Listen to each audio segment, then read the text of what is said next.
Preste atenção porque nunca mais você vai esquecer. Está sentado? Então sente, porque o tema de hoje é o filho. A amizade entre os dois parecia mais uma amizade entre irmãos. Aqueles bons irmãos. Eles saíam juntos, conversavam, pescavam, eram amigos. O pai estreitou o relacionamento com esse garoto porque a sua esposa havia falecido. Ele era um homem milionário, muito reservado, mas totalmente dedicado à criação do seu filho. Ele tinha poucos hobbies, mas um dos hobbies que ele possuía era colecionar quadros preciosos. Picasso, Van Gogh, Leonardo da Vinci. Quadros que muitos milionários gostariam de ter, mas ele tinha em seu acervo pessoal e ele não abria para quase ninguém.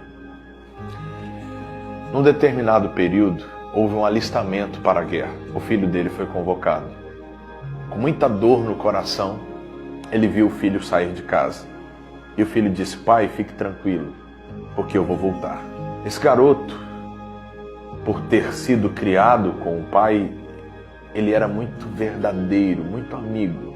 E serviu com ele um grande amigo, mas um grande amigo mesmo, nesta mesma guerra. Mas o pior aconteceu. Um ataque fatal tirou a vida desse nobre filho.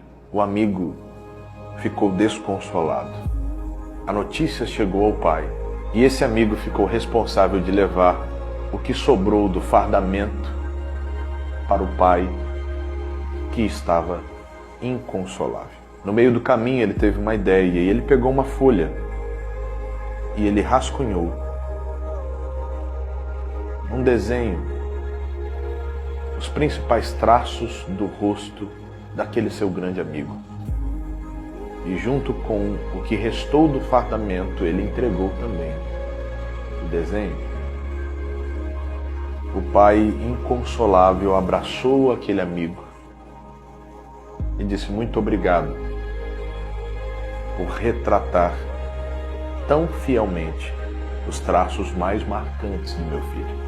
O tempo passou, aquele nobre homem não estabeleceu mais vínculo de família e ele acabou falecendo. No testamento haviam vários bens, alguns foram doados, mas especificamente os quadros foram para um leilão.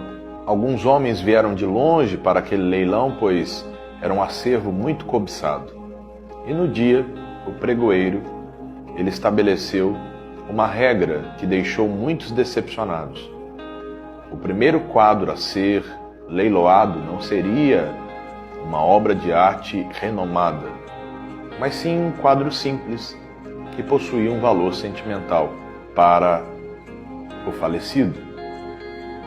E o título desse quadro era O Filho.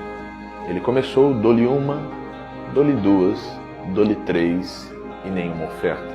Nada, ninguém. E as pessoas começaram a ficar eufóricas, dizendo: queremos os outros quadros, passe logo esse do filho. Ele disse: enquanto não houver o arremate do quadro Filho, o leilão não prossegue.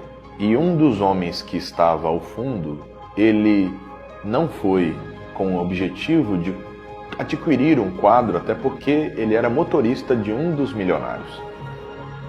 Ele levantou a sua mão e fez uma humilde oferta. Era tudo que ele tinha no bolso. E ali foi lançado: dou-lhe uma, dou-lhe duas, dou-lhe três. E ele adquiriu aquele quadro. No momento que ele adquiriu, houve uma comemoração muito grande. Alguém gritou: pronto, agora vamos começar e vamos para a parte que nos interessa. E aí o pregoeiro bateu o martelo e disse: o leilão está encerrado.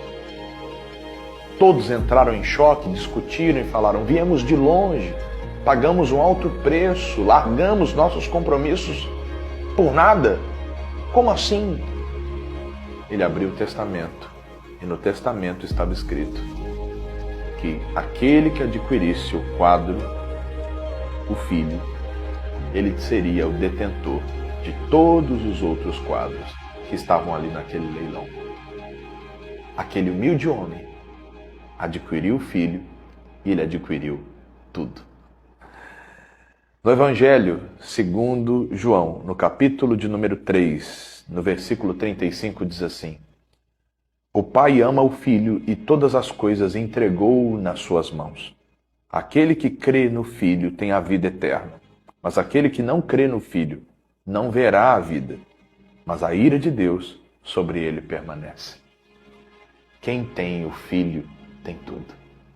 Talvez você ainda vive numa falsa ilusão de que as coisas materiais, elas podem suprir aquilo que é essencial.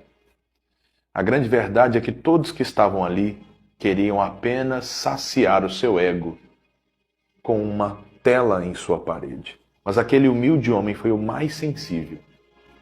E ele sabia, lá dentro do seu coração, que aquele quadro era o mais valioso, porque não era o quanto ele valia, mas sim o que ele representava. Falando sobre a fé, quando você abre o coração para receber o Filho, você também recebe todas as bênçãos concernentes ao reino dos céus. Que Deus te abençoe e que hoje você receba o Filho como teu Salvador.